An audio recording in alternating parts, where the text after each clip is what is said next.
Vamos a hablar ahora de patología de las glándulas sebáceas. Empezamos con lo que es el acné. El acné es un trastorno, es un problema inflamatorio crónico porque persiste bastante tiempo, multifactorial, como lo vamos a ver ahora, y que va a afectar el folículo pilosebáceo.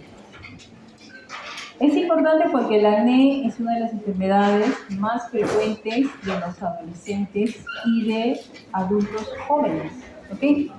Bueno, ustedes están justo en ese lapso de edad, ¿no? Comprendido. Así que seguramente así están siendo afectados por acné, ¿ya? Probablemente es la mayor causa de consulta médica dermatológica, ¿ok? Entonces, sí, es cierto, nosotros en la consulta diaria vemos todos los días, ya está bien. Creo que solo era el... Sí, porque ahora ya está bien. A ver.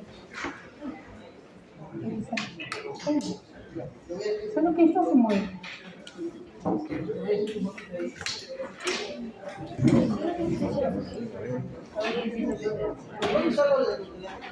¿Este qué unidad es 3 ya o 2? Quiero cambiar. Ahí no, porque la anterior era de 2.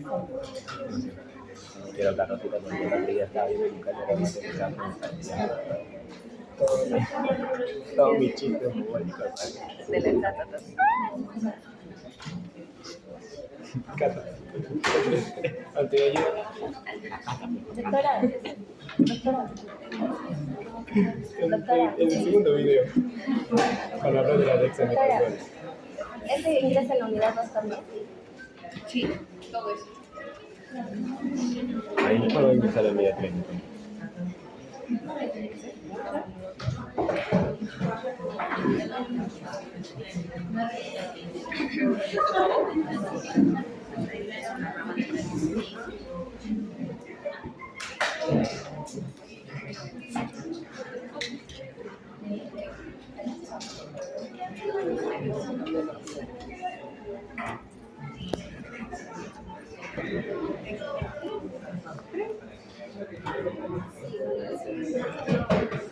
Hola, ya, como estábamos diciendo, el acné es una de las, probablemente la mayor causa de consulta médica dermatológica, pero eso sí, lo van a ver, ¿no? Ustedes mismos lo están padeciendo, algunos seguro, y siempre van a consultarle, ¿no? El hecho de ser médico siempre es un punto de pregunta de toda la familia, conocidos, amigos, por cualquier tipo de afección. Y la dermatológica es una de las más frecuentes porque las lesiones de la piel se ven tan fácilmente, ¿no? Vamos a decir que usamos bastante de semiología clínica y podemos hacer el diagnóstico. Entonces es una patología muy común. Dice que presumiblemente afecta hasta el 85% de la población mundial en algún momento de su vida. Es más frecuente, como habíamos dicho, en los adolescentes, llegando hasta un 90%, y también en adultos jóvenes, ¿ok? No es una patología exclusiva de los adolescentes. Es una patología que se ve con mayor frecuencia, pero puede persistir en la juventud, en la adultez, o puede aparecer, hay veces, en la juventud o en la adultez, no presentando lesiones durante la adolescencia. ¿Cuál es la fisiopatología del acné? Son cuatro factores que están relacionados a la presentación de acné ya bien establecidos. ¿Cuáles son? Lo primero es el aumento de la producción de sebo. El sebo a partir de la adolescencia, con el estímulo de las hormonas, de los andrógenos, se van a activar las glándulas sebáceas. ¿Se acuerdan que les dije que las glándulas sebáceas estaban presentes desde el nacimiento, pero no estaban activas? Entonces, cuando llega la pubertad y el estímulo de los andrógenos, las glándulas sebáceas se activan y van a empezar a producir sebo. Además, va a haber un aumento del tamaño de la glándula sebácea, ¿ok?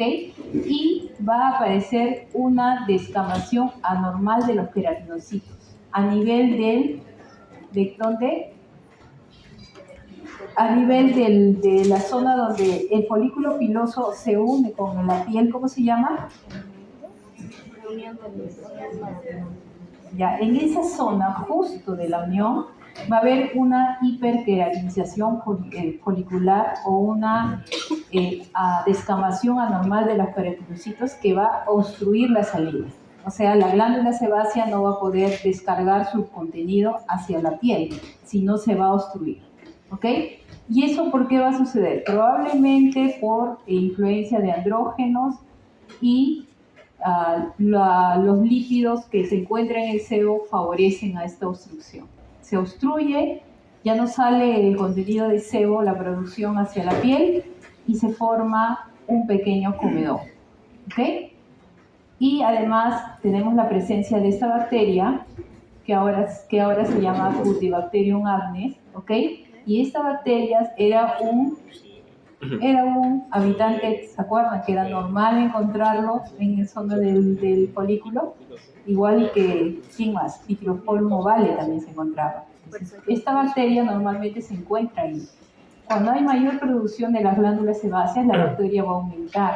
Al aumentar, va a producir inflamación y va a contribuir igual a la descamación anormal de los queratinocitos, y todo eso va a producir inflamación, y con ello se van a venir todos los síntomas del acné. ¿Y cuáles son? Entonces, ¿qué otros factores están relacionados a la presentación de acné? Obviamente tiene que ver la influencia hormonal, ¿no? Obviamente, porque es a partir de justamente inicios de la pubertad y la adolescencia donde se va a presentar. ¿Tiene que ver con algunas alteraciones hormonales? Sí. Por ejemplo, en las chicas es frecuente durante los ciclos menstruales, al inicio, hay un ligero aumento de la presentación de lesiones acné. Probablemente la subida o la bajada de estrógenos y progesterona haga eso también. También tiene influencia hormonal porque el síndrome de ovario poliquístico seguro ahí llevaba endocrino, ¿no? No. Bueno, ya lo llevará. Ahí hay una alteración, una producción excesiva de andrógenos, obviamente en las mujeres, no en los varones, ¿no? Por eso es síndrome de ovario poliquístico. Y ese aumento de andrógenos va a estimular más a la glándula sebácea, y uno de los síntomas de este síndrome es justamente el acné. Pero el acné especialmente localizado en áreas de varón. Entonces, si vemos una chica entrar a nuestro consultorio que tiene acné en zonas donde el varón normalmente tiene, como el mentón, como la zona del pecho, como la zona de la espalda, tiene además obesidad, sobrepeso, tiene el hirsutismo, ¿ok? Caída de cabello, probablemente estamos ante un síndrome de ovario poliquístico, ¿ok? El estrés también es un factor relacionado, ¿ya? También la exposición a ciertas sustancias, por ejemplo, cloro, el humo de los cigarros también hace que aumente la presentación de lesiones de acné, y cosméticos, ¿ok? Cosméticos derivados del petróleo van a hacer que haya más frecuencia de presentación de acné, sobre todo en los que se usan, por ejemplo, en los geles de cabello, algunos, o maquillaje en el caso de las chicas, también va a estar asociado a la presentación de acné, ¿ok? La dieta también, ¿ok? La dieta rica en glúcidos, sobre todo los derivados lácteos, están relacionados a la presentación de acné también. La fricción es otro factor, ¿ya? Por eso nosotros en la época de la pandemia siempre se ha estado usando pues, de forma continua las mascarillas, ¿no? Y esas mascarillas ha traído como consecuencia en mujeres, sobre todo, presentación de comedones en el área del mentón, ¿ya? ¿Hay una predisposición genética? Sí. Si los papás han tenido acné severo o acné moderado, ¿ok? Los hijos van a tener mayor predisposición de hacer lesiones de acné. Y también medicamentos, por si acaso, ¿ya? Los medicamentos también están relacionados a la presentación de acné. Los corticoides, ¿se acuerdan que les dije los corticoides? ¿Ya? Los corticoides, cuando ustedes lo usan, por ejemplo, usualmente en las emergencias, la mayoría, todo lo que venga con dolor, con inflamación, ya es una característica de dexametasona. Todo le ponen dexametasona. La dexametasona puede producir lesiones acneiformes, como vamos a ver más adelante, pero tienen una característica especial para que lo distingan. Vamos a ver que las lesiones de acné son polimórficas. Quiere decir que ustedes en el mismo paciente van a ver comedones, van a ver pápulas, pústulas, nódulos, quistes y cicatrices y manchas. Pero en este tipo de lesiones por medicamentos, muchas veces lo que se va a ver es, todas las lesiones son papulares, eritematosas, igualitas, casi inclusive del mismo tamaño, ¿ok? Entonces, ¿qué medicamentos me pueden? Usualmente lo que vemos mucho es corticoides, eso es típico, ¿no? El paciente se enferma de la garganta, se fracturó, le dolía algo, se va a la emergencia o en su farmacia y se pone dexametasona o le dan prednisona o dexametasona, ¿ok? Y eso va a producir lesiones agriformes. ¿Quiénes más? Los anabólicos, mira, el fenobarbital, la carbamazepina, la isoniazida, que es usado en pacientes con tuberculosis, van a presentar lesiones agriformes. Eso también es frecuente de ver, igual que la rifamicina. Y dentro de estas dos, la vitamina B, eso también, ¿ya? A veces le dan mucha vitamina B o cuando se pone por problemas neurológicos le dan pues esos compuestos con analgésicos, con complejos de vitamina B y eso también va a generar lesiones agriformes, ¿ok? Psicofármacos. Aquí les he puesto, hay monomorfismo, que quiere decir que las lesiones son similares y aparecen en zonas que no necesariamente son seborreicas. Usualmente lo que vemos más aparecen a nivel del pecho, a nivel de los hombros, a nivel de la espalda, no tanto en la cara. Entonces, ¿qué zonas va a afectar? Lógicamente, donde haya más glándulas sebáceas, donde en la cara, en el tórax anterior y posterior, en la zona superior. Como les decía, hay polimorfismo de lesiones, encontrándose lesiones no inflamatorias, como son los comedones y las abiertos y cerrados, que son las espinillas, ¿verdad?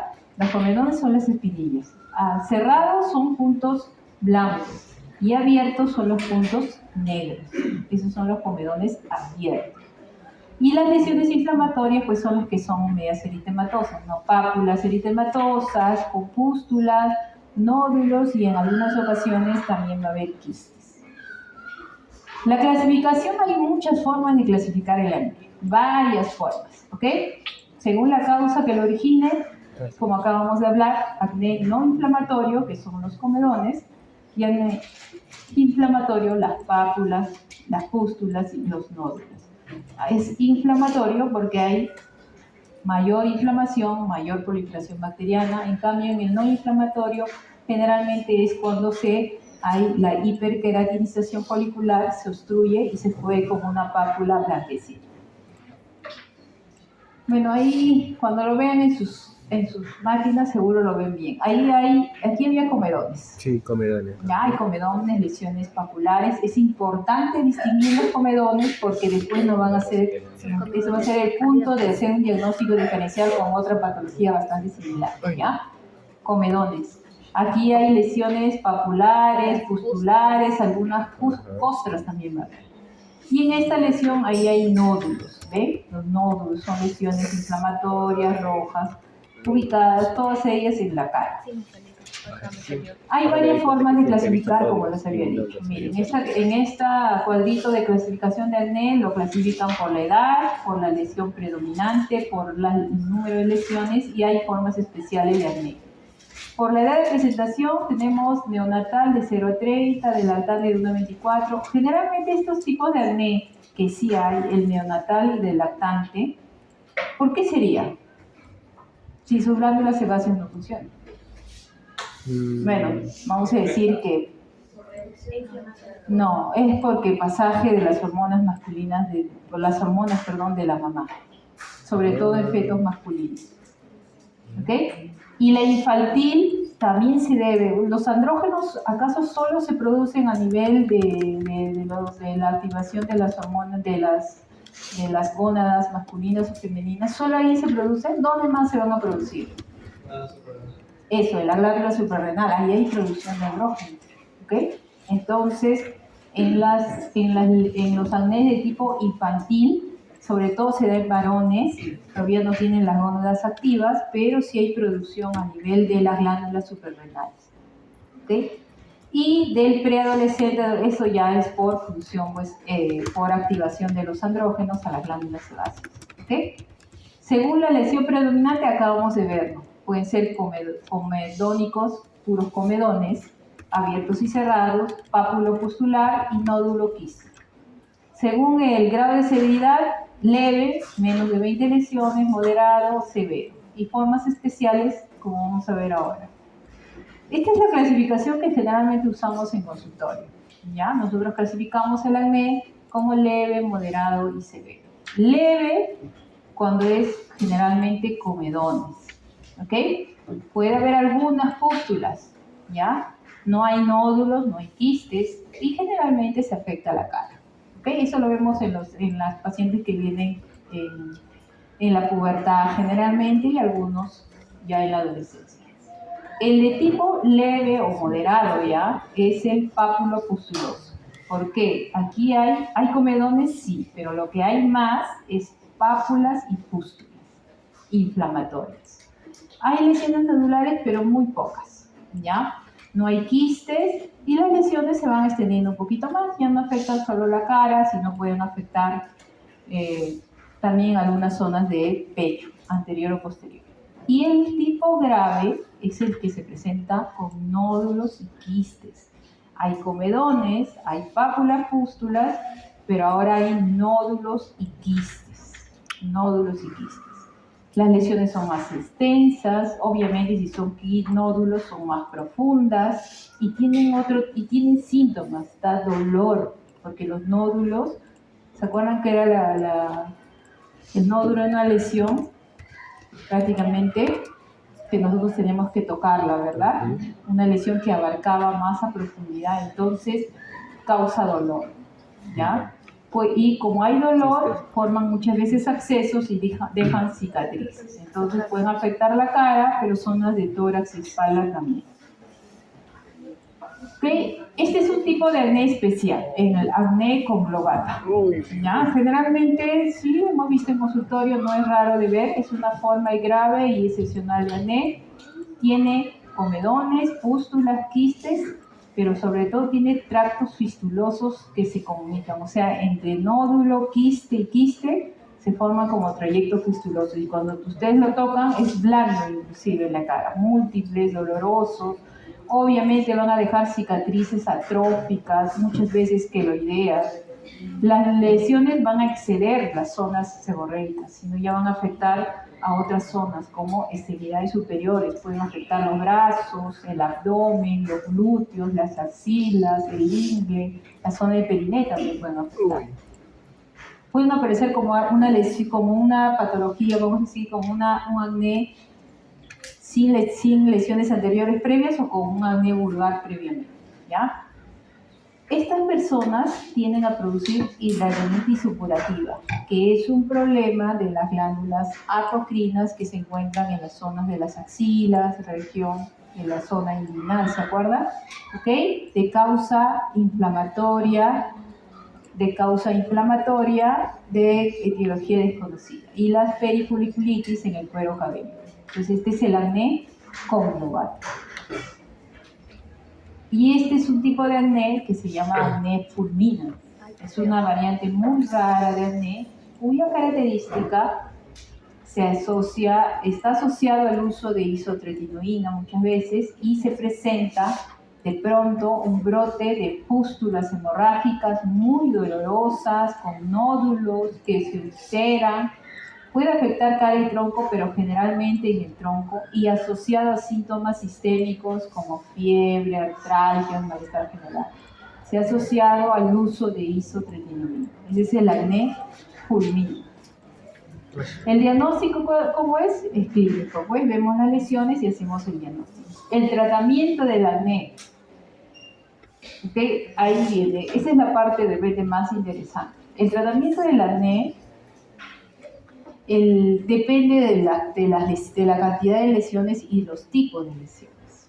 ¿Okay? Primero tenemos que tener en cuenta que el acné se va a presentar en personas que tienen obviamente una mayor tendencia a tener mayores, las glándulas sebáceas son más grandes, tienen más secreción de sebo y eso va a condicionar a que se forme el acné. ¿Okay? Entonces debemos usar jabones limpiadores para acné que tienen soluciones que tratan de limpiar ese sebo. ¿Okay? Además de eso vamos a utilizar tratamientos tópicos y sistémicos. Generalmente los tratamientos tópicos, ¿okay?, vamos a usar este tipo de sustancias, los retinoides tópicos. En la próxima clase vamos a hablar de farmacología o de medicamentos que se usan en dermatología y ahí vamos a ver un poquito más esto para que entiendan. Pero hay unos productos que se llaman retinoides tópicos que son derivados de la vitamina A, ¿ok? Cuyo efecto está elegido para tratar acnés leves o moderados, especialmente con comedones. ¿Por qué? Porque este tipo de producto inhibe la formación de microcomedones, es antiinflamatorio, también es un medicamento que va a prevenir la formación, por lo tanto, de acné y también va a actuar sobre las huellas, las manchas de acné. ¿Quiénes son? La tretinoína, el tazaroteno y el arapaleno. Seguramente si alguien se ha tratado de acné ha usado esos productos, ¿no? Otro tipo son el peróxido de benzoilo, ¿ya? Es la mejor opción para un acné inflamatorio leve o parte del tratamiento del acné que es más moderado, ¿ok? El tratamiento sistémico. Es un producto bactericida, no genera resistencia bacteriana, a diferencia de los antibióticos tópicos como clindamicina y erythromicina, pero su característica es que puede blanquear un poco y se utiliza en forma de gel. Generalmente el peróxido de benzoilo se usa asociado a estos antibióticos, como la clinda y la eritromicina. Hay ya productos terminados en el mercado que viene peróxido más clindamicina, ¿ok? O peróxido con tretinoína. Hay combinaciones, ¿ok? Profesora, sobre la tretinoína no es lo mismo que la isotretinoína. Sí, es lo mismo, pero este es tópico. Ese es un derivado de la vitamina A. El otro, la iso, es un producto bioral. También es otro derivado de la vitamina A. En cuanto al tratamiento sistémico, lo usamos generalmente en esos acnés inflamatorios o nodulares. ¿Qué antibióticos son de preferencia? Las tetraciclinas, ¿no? Las tetraciclinas, y si en su defecto se puede usar eritromicina también, ¿ok? De las tetraciclinas, las que usamos más es la doxiciclina, limeciclina también, y la minociclina también se usa, ¿ok? Pero la doxiciclina tiene efectos gastrointestinales, pero es bien tolerado. La limeciclina no hay en el mercado ahora, antes hubo un tiempo, y la minociclina se tolera muy bien, pero tiene varios efectos secundarios, ese es el problema, ¿ya? Entonces usamos más doxiciclina. Y el otro tratamiento, como lo acaban de mencionar, vienen a ser los retinoides, pero ya orales, como la isotretinoína. Este es un fármaco muy interesante. ¿Por qué? Porque va a actuar casi en todo. ¿Se acuerdan de la hiperqueratinización folicular, el exceso de sebo, de la bacteria que está metida y la inflamación? Pues este medicamento actúa sobre todos esos factores, casi en todos. ¿Ya? Reduce la producción de sebo, normaliza la hiperqueratinización, reduce la colonización por la bacteria, ¿ok? Y es antiinflamatorio. Se actúa sobre prácticamente todos los factores que están vinculados con la presentación de acné. ¿Y cómo va a reducir la excreción de sebo? Disminuyendo el tamaño de las glándulas sebáceas. Posteriormente, los pacientes, cuando ya concluyen su tratamiento, ya no van a tener una piel tan grasosa como la tuvieron antes, ¿ok? Ahora, tiene un... Entonces sería como una atrofia de las glándulas sebáceas. No atrofia, porque las normaliza, casi de lo que eran muy grandes, las vuelven tanto pequeñas, pero no es que no funcionen. Miren, si uno llega a la dosis tope, eso no es de manejo de médico general, ese es de médico dermatólogo, pero la dosis de esto es 120-150 miligramos por kilo de peso. Si se llega a esa dosis, tiene un porcentaje, vamos a decir, de casi curación. El que llega a esa dosis con acné, generalmente le damos a los severos o a los moderados que no han respondido a nuestro tratamiento. Si a un moderado yo lo veo y le doy la tetraciclina, le doy antibiótico tópico, no mejora, 4 o 8 semanas no mejora, le puedo ofrecer la isotretinoína, o a un severo de frente le digo isotretinoína, ¿ok? Entonces, si llega a la dosis tope de 120 a 150 por kilo de peso, probablemente esa persona se va de 10, 8 nunca más vuelven a tener acné. Prácticamente se cura. Siempre va a haber uno o dos que escapan, obviamente, pero la mayoría nunca más vuelve a tener acné. ¿Okay? Los porcentajes de curación entonces casi son, vamos a decir, un gran porcentaje, 80-85%, pero tiene efectos secundarios como todo. Nada es perfecto, creo que no hay ningún medicamento que sea con beneficios sin efectos secundarios, ¿no? Hasta el paracetamol produce hepatitis fulminante, ¿no? En algunas personas, ¿no? ¿Sí? No es por kilo, 0.5 a 1 por kilo de peso por día se da, y la dosis total debe ser 120 a 150. Ya, esa es la dosis que se debe usar. Ahora, ¿tiene efectos secundarios? Por supuesto. ¿Qué efectos secundarios va a tener? Va a subir los niveles de triglicéridos, colesterol, va a producir inflamación hepática, ¿no? Que va a ser también, en el caso de las mujeres, es altamente teratogénico.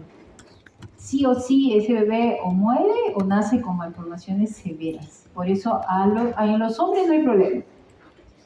Le podemos dar el medicamento y así tengan hijos, no va a haber cambios. En las mujeres en edad fértil se tiene que dar, y sobre todo si son sexualmente activas, se debe dar junto con anticonceptivos orales, ¿no? El paciente, es más, tiene que firmarnos un consentimiento informado de que le estamos avisando e informando acerca del efecto secundario más grave, que es la teratogénesis. Debemos adjuntar inclusive a la historia clínica para evitar problemas futuros, ¿ok? Problemas legales. ¿Por qué? Porque su efecto inclusive dura hasta 2 meses después de haber dejado de tomar el medicamento.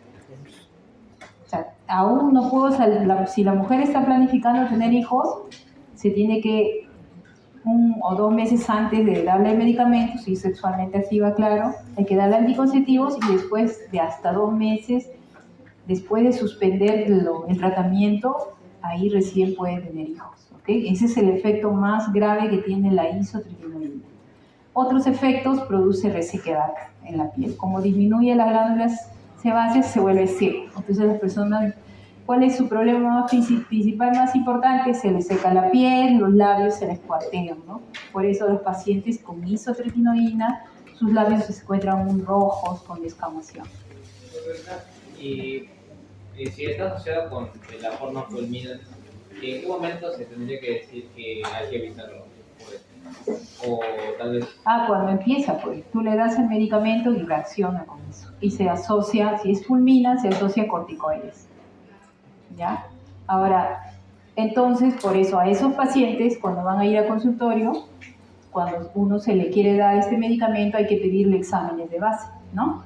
Porque a todos los pacientes, generalmente, como son adolescentes, la mayoría, pues ustedes todos sus órganos, vamos a decir que están nuevecitos. Entonces, generalmente, excepto que tengan problemas de fondo, que no son muchos, entonces les damos tetraciclina, van a responder muy bien. En cambio, en la isotretinoína, sí, a todos los pacientes debemos pedirle, por ejemplo, le pedimos perfil hepático, buscamos TGO, TGP, pedimos triglicéridos, ahora que hay mucha obesidad, sobrepeso, colesterol total también les pedimos, ¿ok? Y si han tenido antecedentes, pues, de problemas de hepatitis de repente cercanos, hay que tener cuidado también.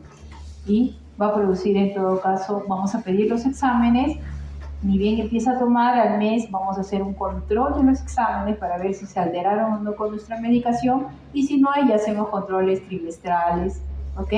Y todo, la mayoría, pocas veces hace reacción. La mayoría lo tolera muy bien, ¿ok? Otro efecto secundario que tiene esta isotretinoína es la caída de cabello también, y está asociado a problemas de depresión.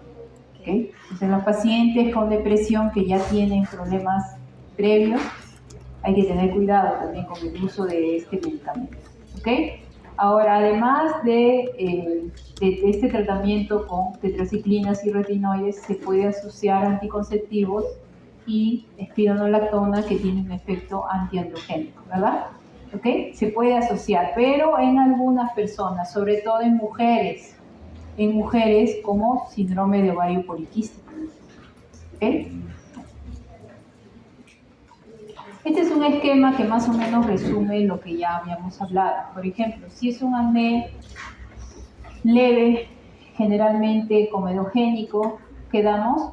Damos tratamiento tópico nada más. Podemos usar un retinoico derivado de la vitamina E, podemos usar tretinoína o adepaleno o peróxido. Cuando ya es un acné moderado, perdón, con leve pero inflamatorio, ya asociamos peróxido más adapaleno, ¿ok? Y cuando es pápulo pustuloso inflamatorio, ahí sí o sí tiene que entrar el vía oral. Una vez que sea inflamatorio, ahí entra el vía oral. Mientras tanto, puede ser tópico nada más. Además de un jabón especial, usamos tratamiento tópico. Ya si es nódulo quístico, la primera opción es la isotretinoína, ¿ok? Pero no todos aceptan, así que podemos usar como en el caso moderado. Pero la primera indicación sería usar la isotretinoína. ¿Hasta ahí alguna pregunta? No, ya, muy bien. Rosácea. La rosácea es una patología acneiforme. Acneiforme porque tiene características parecidas al acné. Es inflamatoria y es crónica. A diferencia del acné, el acné en la mayoría de personas adolescentes, terminada la pubertad, las lesiones en una gran parte van a desaparecer. En los varones hay veces un poquito más, 20, 21, empiezan a desaparecer y en las mujeres un poco antes desaparece. ¿Ok? Pero puede haber acné tardío, después de los 25 años, pero es un poco más leve. ¿Ok? En cambio, el problema de la rosácea es un problema que no se va a ir. A diferencia del acné, que yo espero que mejore, la rosácea no se va a ir. ¿Ok? Afecta aproximadamente un 10% de la población, generalmente personas de piel clara. Más frecuente en el sexo, aquí no olvidé, en el sexo femenino. Es más frecuente en las mujeres, también en los varones, pero es en personas en época adulta, de 20 a 50 años. Esa es su presentación, ¿ok? Más frecuente entonces en mujeres. La etiología, ¿por qué se produce? No es clara, ya no se sabe con exactitud, pero hay factores predisponentes y desencadenantes. ¿Qué son los factores predisponentes? ¿Qué cosa hay en la fisiopatología de la rosácea? Muy posiblemente hay una alteración del sistema inmune innato, ¿ya? Que hace que las células ante ante un factor respondan de forma incorrecta, van a producir o contribuir a anomalías pilosebáceas, van a producir degeneración. A ver, ¿van a prestar atención? Presten atención, ¿ya? Si no, les doy las diapositivas y ustedes las leen en su casa, ¿no? Porque así sería lo casi parecido, ¿no? Estoy viendo que se están tomando fotos, que están conversando. Puedo entender que quieran conversar de la clase, algunas dudas, qué sé yo, pero pueden preguntar. Y si no, se pueden retirar también. Si tienen otras cosas que hacer, se pueden retirar. ¿Ok? El hecho de que no voltee a cada rato no quiere decir que no le veo. Su campo visual de ustedes es tubular. No, ¿sí o no? También puedo verlos. ¿Ok? Así que, si no quieren escuchar, pueden retirarse. Yo no creo que nadie les obligue a estar acá. Cuando yo estaba en la universidad, nadie me obligaba a estar. Yo quería porque quería aprender. ¿Listo? Entonces, si no, presten atención. Entonces, habíamos visto que había alteraciones en el sistema inmune, había alteraciones en la unidad pilosebácea y aparecían alteraciones o degeneración a nivel de la matriz dérmica. Y eso condicionaba alteraciones vasculares, hay vasodilatación. Y eso también altera la función de la barrera de la piel y hay una presencia aumentada de un ácaro que se llama Demodex folliculorum. Este también es vamos a decir que es un habitante normal de la piel. Todos tenemos Demodex. O sea, no es que no tenemos Demodex, pero en los pacientes con rosácea está incrementada. Y eso explica, algunos dicen que el Demodex contribuye o causa todas esas alteraciones y otros que ya Estando inflamada la piel hay condiciones para la proliferación del Demodex. Lo cierto es que el Demodex está incrementado en la rosácea y debe cumplir algún papel. ¿Cuáles son los factores desencadenantes? ¿Por qué es importante eso? Porque se va a plasmar en el tratamiento, ¿ok? Si bien es cierto, lo anterior yo no lo puedo cambiar, si tiene algún defecto inmune, si tiene aumento de las glándulas, el tamaño de las glándulas sebáceas, yo no puedo cambiar eso, pero sí puedo cambiar los factores desencadenantes. Y esto es parte del tratamiento con rosácea. Entonces, cuando el paciente con rosácea viene, nosotros le tenemos que decir esto. Al acné, por ejemplo, ¿qué le decimos? Que use su tratamiento y, en cuanto a cuidado, de repente la dieta. Evitar tener cuidado con los productos que se echan en la cara, que son chicas, maquillaje, productos de cabello, ¿ok? O en el trabajo, de repente, fricción. Eso es en el acné. En la rosácea ya hay factores que están bien relacionados a la exacerbación de rosácea. ¿Y cuáles son? Miren, el sol. La exposición solar y el calor va a incrementar la presentación de acné. Por eso ahora, en esta época de verano y en este calor que tenemos, creo que es muy alto, en los últimos años no hemos tenido tanto calor acá, en Perú, sobre todo en Lima, vemos bastante rosácea que se ha exacerbado. Entonces, el calor y el sol son factores muy importantes. Y en el calor voy a agrupar todo lo que genere mi aumento de temperatura, desde duchas calientes, comida caliente, bebida caliente, si me voy al sauna, si me hago vaporizaciones, si me gusta andar, no sé, hacer parrilladas, todo lo que genere calor va a hacer que mi rosácea empeore, ¿ya? Alimentarios, generalmente la comida picante y el alcohol son los factores que están relacionados, igual que el chocolate y el café también, porque van a producir alguna vasodilatación. También están relacionados. En cuanto a lo emocional, el estrés, la ansiedad, el ejercicio, obviamente ahí hay problemas en el ejercicio de vasodilatación para pérdida de calor, también está relacionado, y en la menopausia por lo mismo, ¿ya? Y las sustancias tópicas, hay sustancias que pueden exacerbar la presentación de acné también. Los retinoides, por ejemplo, y los corticoides. Los corticoides también van a hacer que la rosácea se incremente. Entonces tenemos que decirle eso al paciente. ¿Ya? Nosotros en el Perú hay mucho la costumbre de cualquier problema que tenemos de salud, desde lo banal hasta lo más, de repente, que va a producir mucha morbilidad. Nosotros tenemos la costumbre de ir a la farmacia y preguntarle, ¿no? Al boticario, mira, tengo esto, ¿y qué cosa me recomiendas?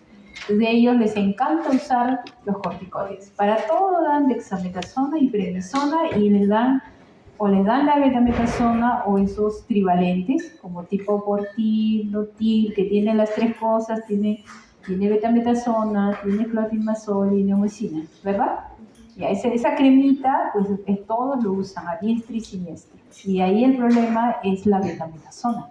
Tenemos mucho paciente que viene que se ha sido tratado su acné o cualquier otro problema con ese tipo de cremas y ha exacerbado su rosácea si es que la tenía, o también produce un acné por corticoides. Entonces, los corticoides son un problema realmente para nosotros los dermatólogos. Ya tenemos muchos efectos secundarios por el uso de corticoides. ¿Cómo se presenta? Al inicio la cara se pone roja, es transitorio, se llama flushing, por periodos. Hay momentos en la cara está roja, pero después ya se hace más persistente, ¿ok? Pero también a esa cara roja se le agregan pápulas y pústulas, ¿ok?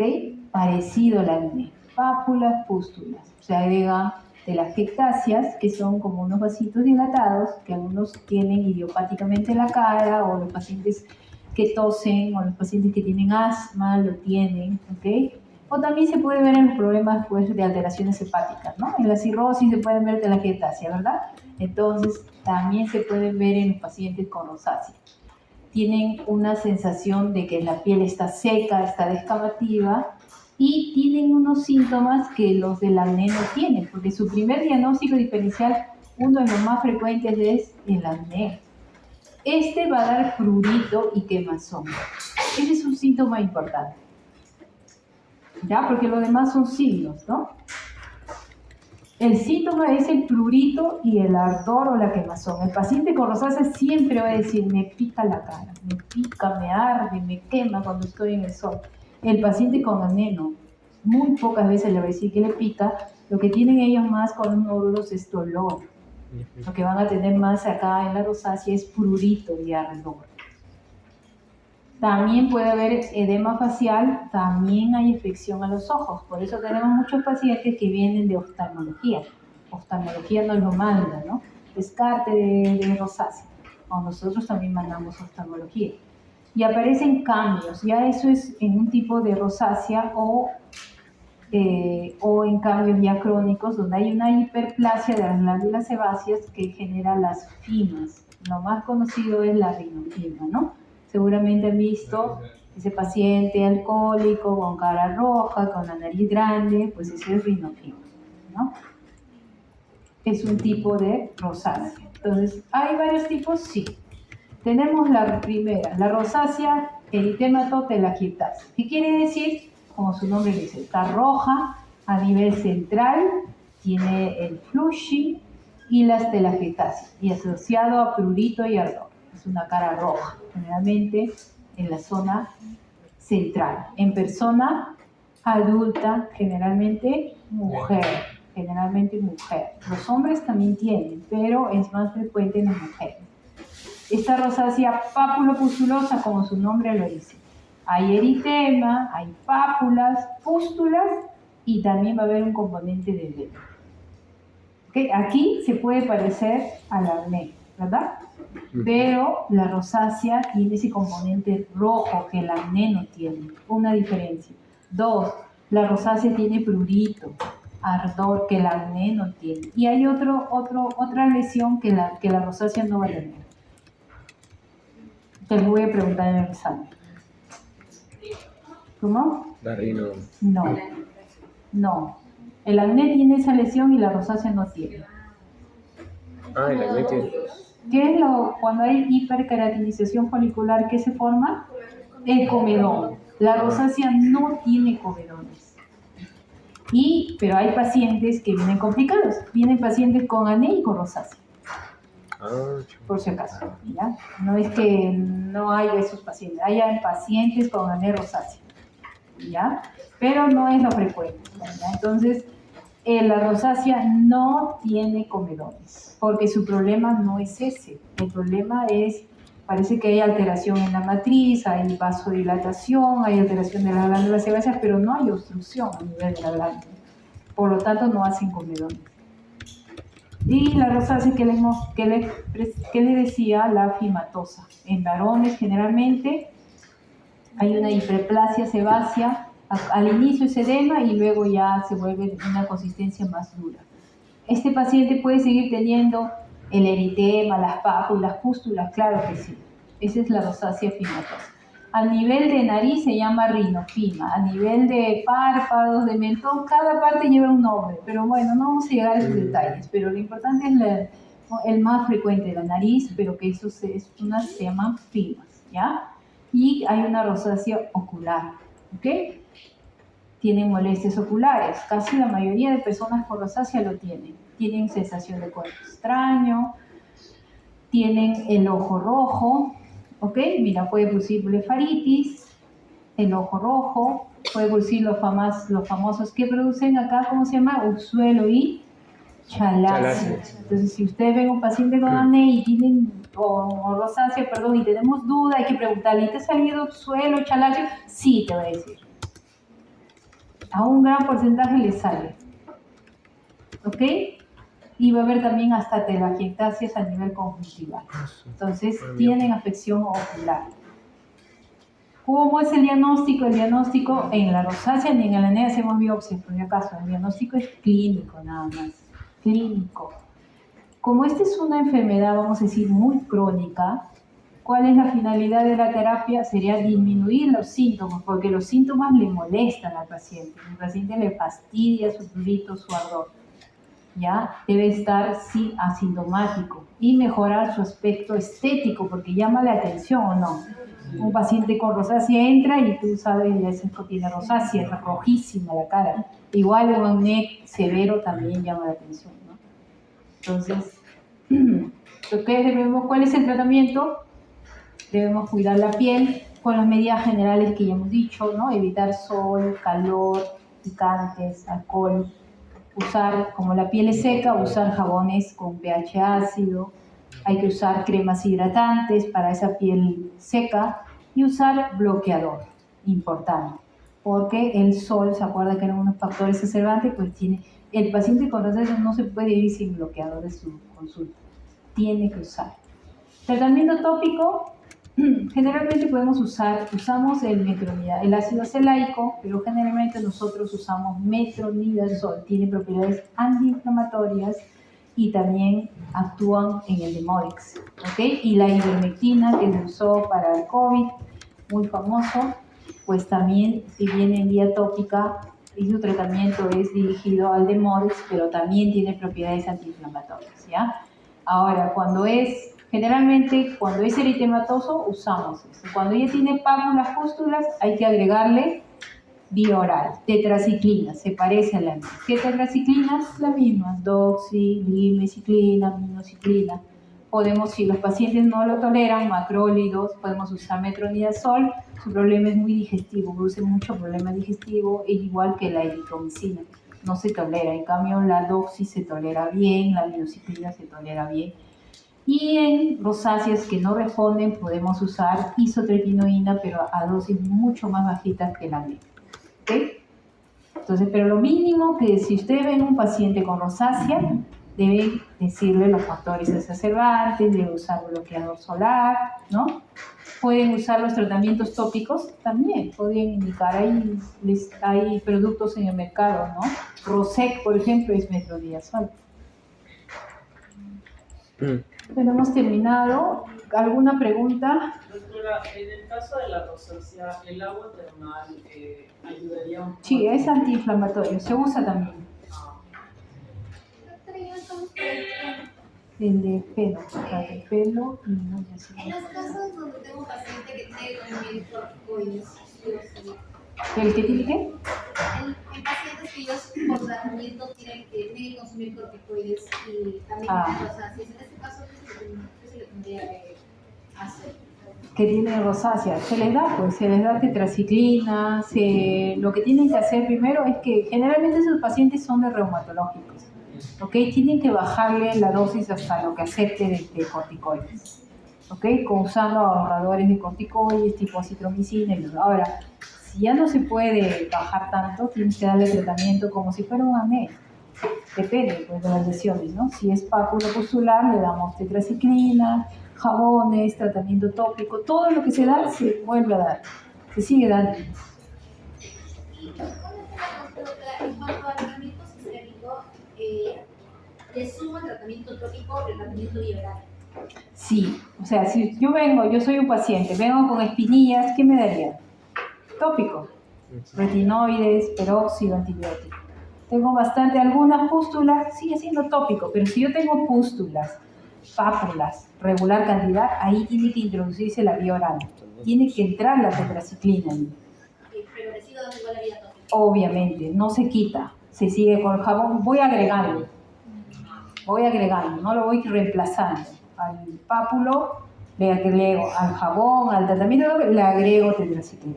Igual al severo, no le voy a quitar nada de eso. Por eso, cuando ustedes ven una receta de pacientes con acné, no es una cosa, dejamos jabón, dejamos el gel, a veces uno de día, uno de noche y el tratamiento bioral y el bloqueador, son como 5 cosas.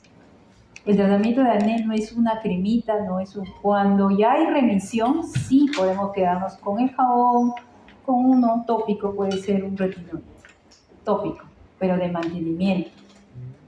¿Ok?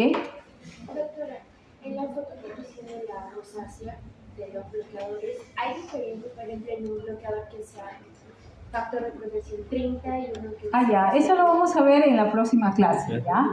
Vamos a hablar de fotoprotección, ¿ya? Pero Miren, la fotoprotección depende un poco del fototipo de piel. ¿Ok? El melanocito que yo tengo me protege. Si yo me pongo al sol, pasarán 15 minutos y no voy a tener mayor problema. Pero si pongo una persona blanca, se quema. A los 5, 10 minutos va a estar roja. Ya mi melanina me está protegiendo. Entonces, los fotoprotectores de más alta, vamos a decir, gama, los que son 100, 90, vamos a decir que está más indicado para gente de piel clara. Pero a partir de un nivel, que vamos a verlo en la próxima clase, la diferencia del efecto benéfico es muy mínima, ya no cuenta casi. Entonces, a partir generalmente de 45, ya no importa si es 80, 90, 100. La diferencia es mínima. Ahí lo que va a contar es cuántas veces se van a aplicar. Porque yo me puedo poner mi 100 en la mañana, sudo, me toco la cara, camino por allá y todavía me paro en el patio. Yo tengo fotoprotección, pero ya no hay nada en mi cara ya y me voy a quemar. Otra cosa es que yo me ponga uno de 45 3 veces al día y sí va a haber protección. O sea, ya depende no solo del fotoprotector, sino depende de la cantidad de que yo me aplico, porque puedo ponerme un punto y no protege nada. ¿Ok? ¿Cuánto me pongo y cuántas veces al día me pongo? ¿Ya? Eso va a ser la siguiente clase para terminar, ¿ya? En una persona que está en sus 20, 19 por ahí, que tiene consumía pastillas anticonceptivas, luego las dejó y pasó a la ley. Luego tendríamos que volver a ver las mismas pastillas anticonceptivas o ya podríamos tener un método anticonceptivo. ¿Por qué tomaba los...? Porque no quería salir más. No, pero... O sea, cuando hay cambio hormonal, ¿oye? O sea, por ejemplo, en la menstruación, salida o ingreso de un anticonceptivo, en las mujeres obviamente, ¿ok? Va a producir cambios hormonales de estrógenos y progesterona y eso va a hacer que hay veces que aumente las lesiones de acné, por si acaso. Tanto el ingreso como la salida del anticonceptivo. ¿Ya? Ya. Entonces vamos a ver las enfermedades del pelo. ¿Ok? Realmente es un tema muy grande, bastante inmenso, pero vamos a tocar vamos a decir, las patologías mucho más frecuentes que ustedes van a tener la oportunidad de verlo, que sí lo van a ver, ¿ya? Empezamos. El pelo es uno de los anexos más importantes de la piel, ya que cubre casi en su totalidad. Tenemos pelo, ¿se acuerdan? Había dos tipos de pelo, ¿no? Pelo terminal y el otro velloso. ¿Ok? Se diferenciaban por el grosor, ¿no? Por el grosor. Por ejemplo, yo acá tengo vello, pero acá tengo pelo en la médula. Claro, hablamos de histología, pero vamos a decir, clínicamente yo lo diferencio por el grosor, ¿no? Tengo pelo y tengo vello. Y aparte que va a cumplir muchas funciones de protección, ¿ok? Por ejemplo, en los pacientes calvos que no tienen en el cuero cabelludo, generalmente varones, ellos tienen más presión para hacer queratosis actínicas, que son lesiones premalignas, por ejemplo. ¿Ok? Entonces, donde no hay protección, el pelo cumple un papel de protección, sobre todo contra la radiación ultravioleta, tiene funciones sensitivas claras, aislamiento de calor y enfriamiento también, como lo vimos en su momento. Vamos a distinguir dos términos. Uno es alopecia y el otro es caída de cabello. ¿Cuándo se dice caída de cabello? Es cuando hay desprendimiento de cabellos a la mínima tracción. Esa es caída de cabello. Y alopecia es cuando yo veo la lesión, la disminución evidente. Yo lo miro y digo, no, mira, ya he disminuido la cantidad de pelo. Estoy hablando de alopecia. El otro es caída de cabello, es que yo no veo lesiones, o sea, no veo lesiones huecos, en otras palabras, pero sí se cae. Si yo lo jalo, se va a caer. Es una caída de cabello y otra cosa es alopecia, ¿ya? Pero hay que saber que hay caídas normales, porque si no saben eso, terminan mandando al hospital pacientes que no deberían estar en el hospital. A ver, ¿se acuerdan que le dije que el bebito cuando nacía su pelo era delgadito, se llamaba lanudo? Miren, entre el tercer mes y el año hay una muda fisiológica de cabello. Eso es normal.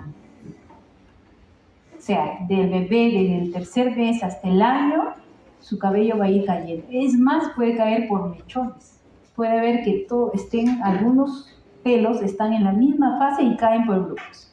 O sea, hay bebitos que vienen con bebitos chiquitos, estoy hablando, ¿ah? Estoy hablando de 3 meses a 1 año, no estoy hablando de niños grandes. Por eso cuando se ve caída de cabello es una patología muy interesante, porque cuando vemos caída de cabello tenemos que decir, ¿es niño o adulto? ¿Es hombre o mujer? Son diferentes las patologías que la afectan. Entonces, cuando es niñito, pequeñito, lactante, se le cae el cabello por mechones.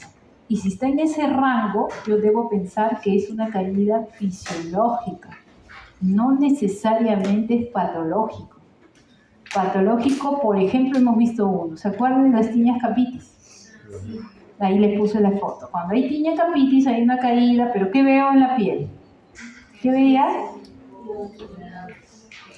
Y a veces se olvidaron, tomaron su examen y se olvidaron, así es. Estudiaron para el examen, así suele pasar. A ver, no se acuerdan, ¿qué es? Había puntos negros, había descamación, había caída de cabello y era circular y era en niños, ¿no? Eso era una tiña capitis. Entonces, es diferente. Aquí, hay veces se cae difuso o por mechones se puede. Y la piel está limpia, ahí no hay ninguna alteración. En las tiñas capitis había ganglios también, ¿se acuerdan? Acá no van a encontrar, pero los bebitos, los niños lactantes, las ganglios se pueden palpar. Eso no se olvide, ¿no? Cuando encuentran un nódulo, lo mandan a dermatología, como si de los bebitos no se palparan los ganglios. Pueden creer que hasta me han mandado un paciente que le han visto cuando ustedes se sacan la lengua en el espejo, hay unas glándulas, las papilas gustativas casi que están ya en el borde de la lengua para la zona de la faringe, son grandes, ¿no? Ya, me han mandado un paciente por eso. ¿Qué pasó? Para que vean, y es un médico, porque eso no me lo mandaron primero. O sea, si no saben lo fisiológico, terminan buscando cosas que no hay. Entonces, ¿qué es fisiológico? Que se le cae al pelo de 3 meses a 1 año. Ahora hay una segunda muda fisiológica cerca de la pubertad, por las hormonas. Nuevamente, cerca de la pubertad, se cae un buen grupo de cabellos, inclusive cambia de color y de textura. ¿Ya? De lo que era más claro se oscurece un poco más, inclusive la textura cambia. Eso es normal en la pubertad, de forma difusa. Ahora, alrededor de los 40 años, otra muda. ¿Ok? El cabello se vuelve canoso, cambia de aspecto, de textura y pierde grosor. Y existe una tendencia a disminuir la cantidad de cabellos. O sea, este cabello que yo tengo, pues no lo tenía a los 20 años, era diferente, tenía más cabello. Todo cambia, entonces eso es normal. ¿Ok? Ahora también hay que tener en cuenta que después del parto, por los cambios de estrógenos y progesterona, aparece también una caída fisiológica. También por la anemia fisiológica que hay en las embarazadas, ¿no? Las embarazadas tienen anemia fisiológica y eso también va a contribuir a la caída de cabello. También hay mudas estacionales. ¿Se acuerdan que les dije que terminó el verano, inicios del otoño, había más caída de cabello? Probablemente dice que la radiación ultravioleta habría dañado los folículos y se caen en más cantidad que en otra época del año. O sea, hay caída de cabello en siempre se está cayendo. Algunos libros dicen que puede caerse diariamente de 40 hasta 60 cabellos por día. Por algunas temporadas inclusive puede ser más. Y hay que tener en cuenta estas caídas fisiológicas que están dentro de la normalidad, ¿ya? Si viene un paciente en la pubertad con su caída de cabello, tranquilo, eso es normal, va a pasar, es un tiempo. Ahora, si le ven una placa alopécica con sus puntos negros, obviamente van a pensar de repente en una tiña, ¿no? Que no es tan frecuente. ¿Ok? ¿Sí? ¿Alguien me va a preguntar? Ya. Vamos a las alopecias. Las alopecias se clasifican en 2 grupos.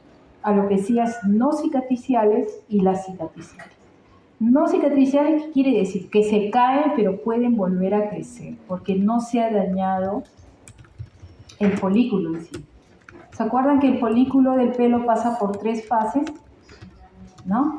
Anagen, donde crece más, catagen y telógeno. Entonces, el cabello ni bien está saliendo, ya está creciendo otro, ¿no? En la papila está creciendo otro pelo y reemplaza. No es que cae y luego el otro crece, no, ya está cayendo, el otro está creciendo. Es un cambio continuo, ¿ok? En las alopecias no cicatrizales hay alguna alteración momentánea, pero va a volver a crecer. Pero en las cicatriciales ya no va a crecer porque ya se ha dañado el folículo. Ahí ya vamos a decir, se dañó la matriz, no hay forma ya de volver a crecer. Una de ellas es la alopecia areata, ¿ya? La alopecia areata es bastante frecuente de ver. Es una patología donde el pelo se cae en forma localizada, de forma circular, como vamos a ver. Una evolución impredecible y variable. Miren, la prevalencia es 1 al 2% en niños y adultos, generalmente personas jóvenes, menos de 30 años, niños y adultos. Ese es el grupo donde afecta más, niños y adultos, ¿ok? Y no hay predilección por sexo, mujeres, hombres, está relacionado con algunas enfermedades autoinmunes, afecciones tiroideas, por eso una de las posibles causas es que sea autoinmune y está asociado a lupus, vitiligo, afecciones tiroideas. Y tiene una predisposición genética. Si ustedes ven pacientes con alopecia areata, le preguntan, ¿y tu familia tenía? Y les va a decir a algunos que sí, hay una predisposición a hacer ese tipo de lesiones. ¿Cuál sería la fisiopatología? Probablemente su origen autoinmune, debido a las reacciones mediadas porque se han encontrado anticuerpos, células T y citocinas.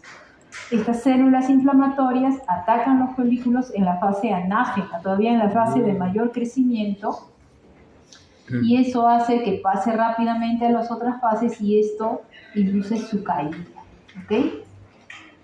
¿Y cómo se ve? Miren, son áreas circunscritas, como si fueran monedas, donde el pelo se ha caído y la piel, ustedes la miran acá, bueno, la foto se ha distorsionado en sus máquinas, espero que se vea mejor, pero cuando lo veamos en los pacientes, la piel es limpia, no está ni roja, no hay puntos negros, no hay descamación, si es que el paciente no se ha hecho nada, ¿no? Porque el paciente pudo haber utilizado algún producto que alterara, pero si no se ha aplicado nada, piel limpia. Y no solo aparece en la cabeza, sino también en la barba, ¿ok? En varones.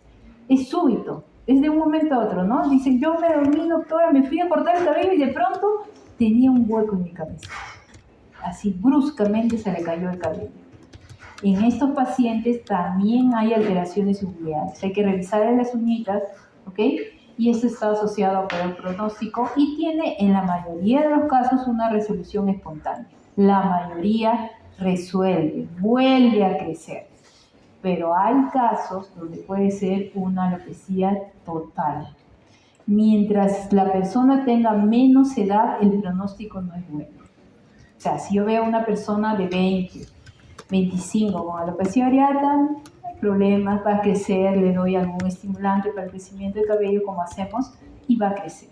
Pero si veo a un niño pequeño de 1 o 2 años con alopecia areata, múltiples placas, eso no es bueno. Hay veces llegan a la alopecia total de cuero cabelludo y esos pacientes muchas veces no se vuelve a recuperar ese tipo de pelo.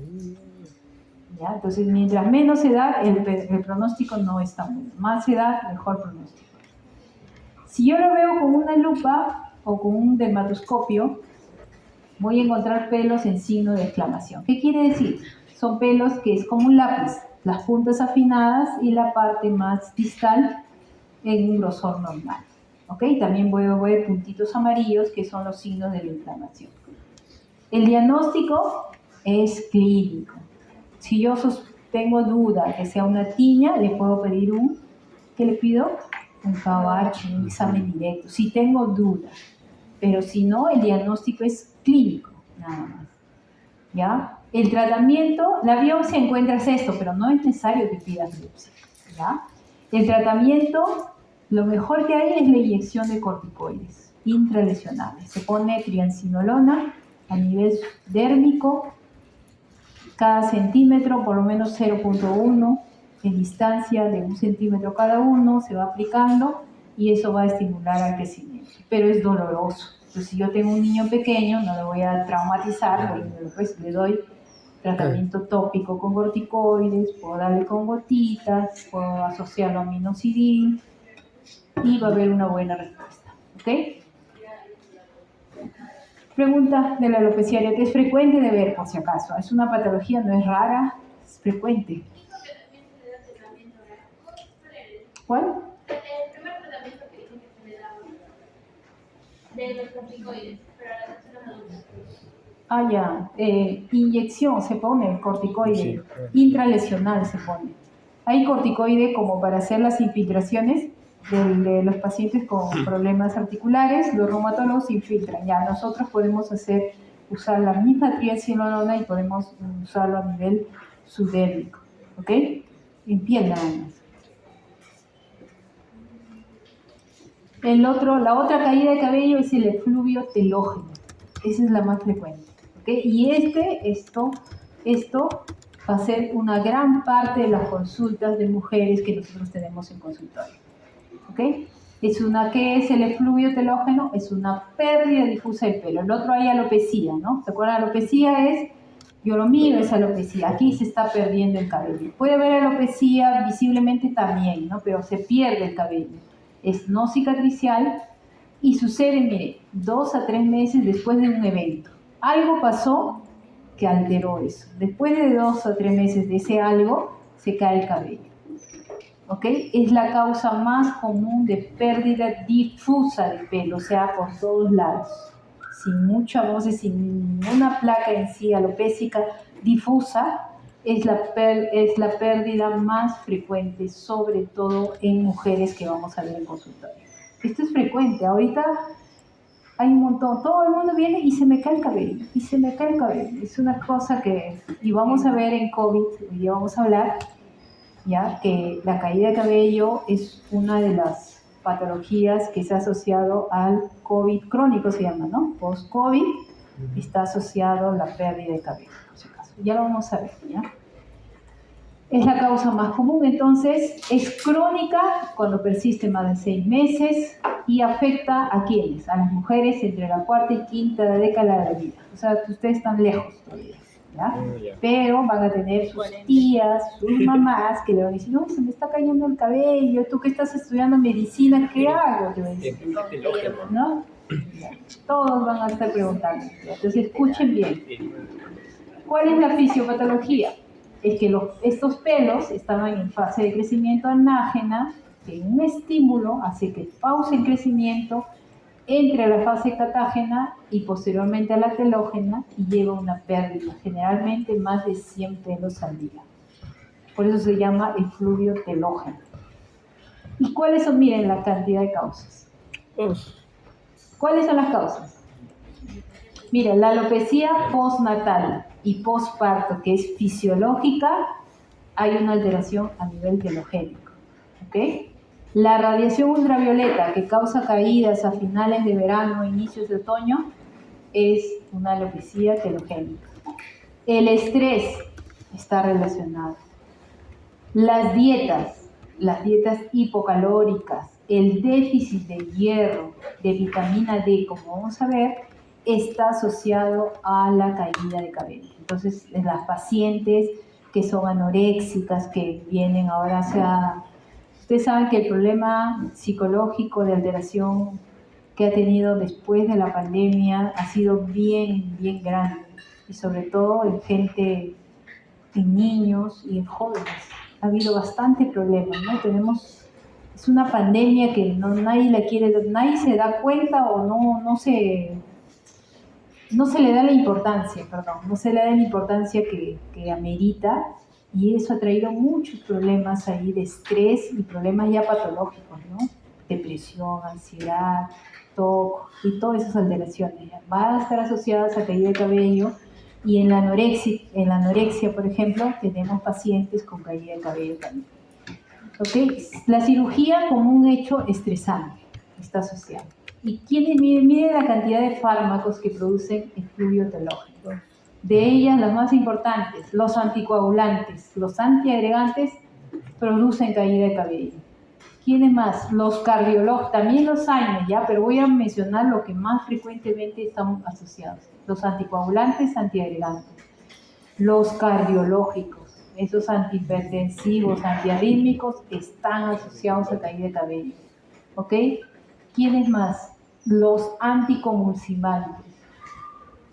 Los retinoides, ¿se acuerdan del isotretinoína? Pues aquí está, que produce caída de cabello. ¿Quiénes más?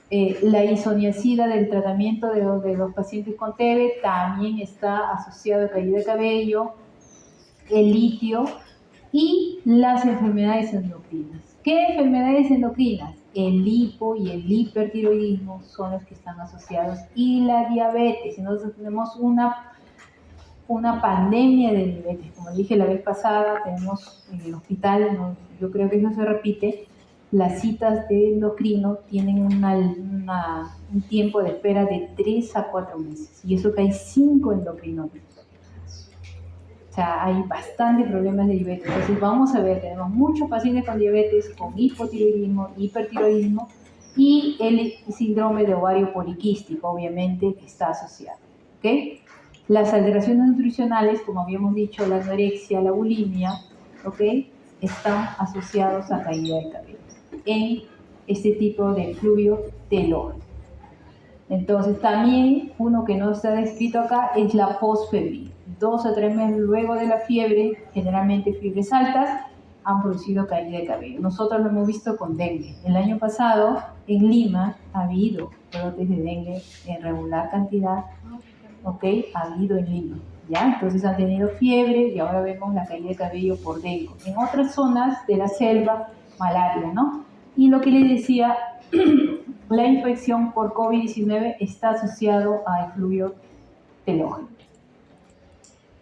¿Cómo se presenta? Entonces, después de un episodio, después de 2 o 3 meses del episodio, se empieza la caída de cabello. Más de 100 cabellos, puede ser en todo el cuero cabelludo, o en ocasiones puede estar en la zona bitemporal. Miren, ¿ves? Hay una disminución de esta área. Y algunos pacientes hablan de dolor en el cuero cabelludo. Entonces lo dicen, tengo una sensación de dolor, ardor, sensibilidad, escozor en el cuero cabelludo. Algunos lo mencionan. El diagnóstico.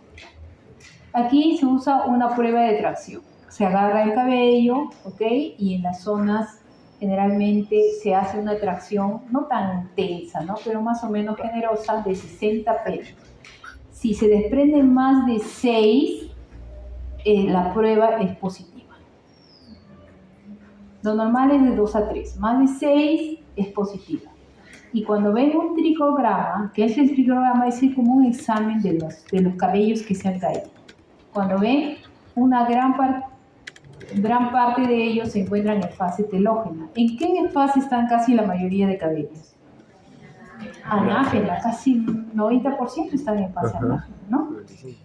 Catágena y telógeno muy poquitos. Pero cuando ustedes hacen un tricograma, o sea, el análisis del pelo, lo que van a encontrar es que la mayoría está en fase telógena. La tricoscopía es mirar con un dermatoscopio, ver los cambios ahí. Se puede hacer alguna biopsia. En las mujeres es importante tener en cuenta que la menopausia, la anticoncepción y el síndrome de ovario poliquístico están muy relacionados. No olvidar de eso. ¿Cuál es el tratamiento?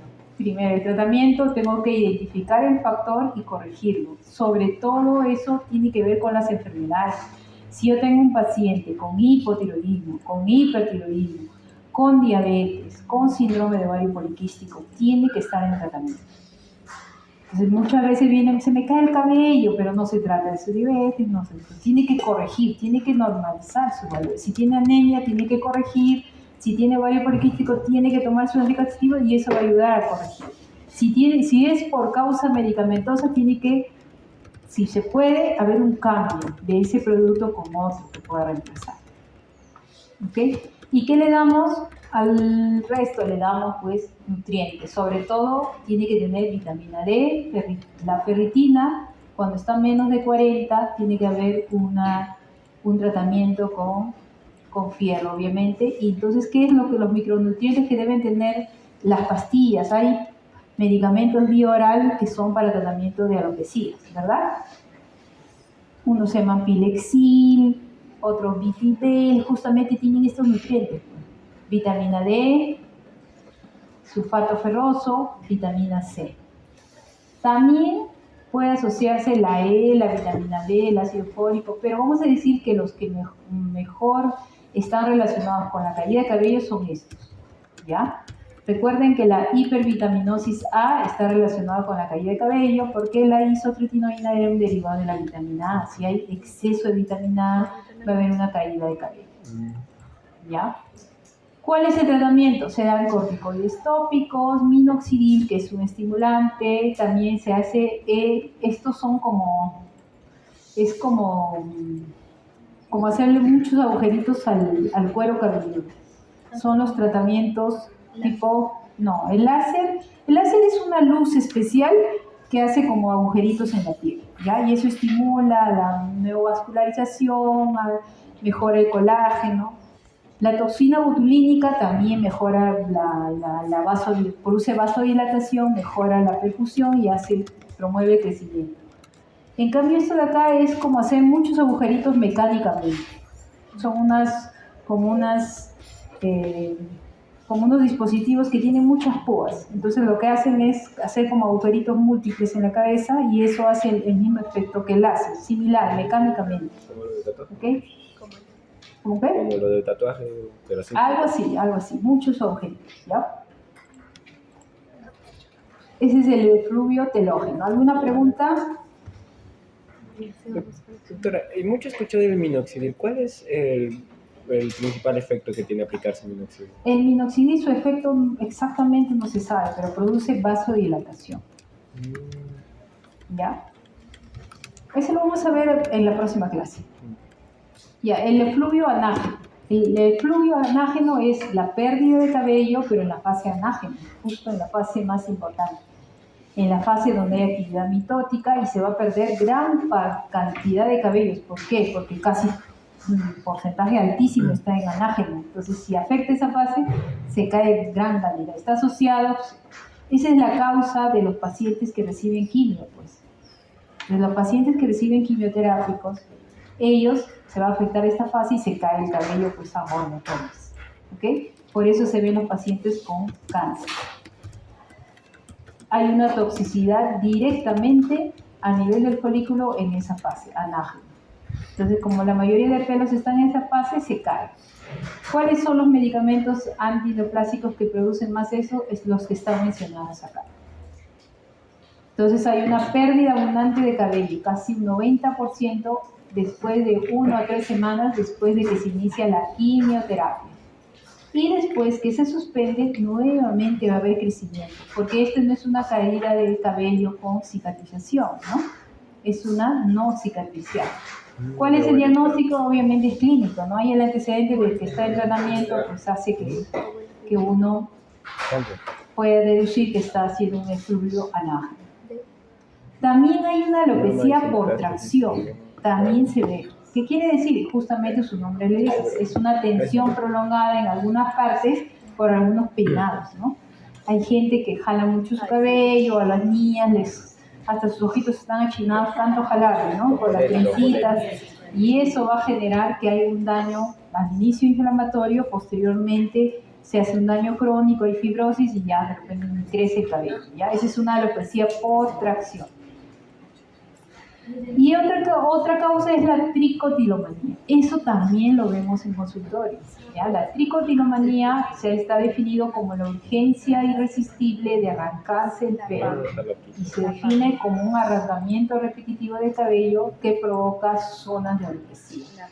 Es un trastorno del control de los impulsos que es parte de los TOC, por ejemplo.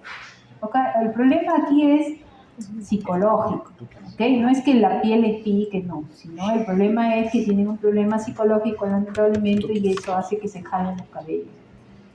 La edad más frecuente es de 9 a 13 años y eso es importante, hay que hacer diagnóstico en un niño, por ejemplo, alopecia areata, tinea capitis y esta tricotilomanía son 3 diagnósticos que hay que considerar en los niños.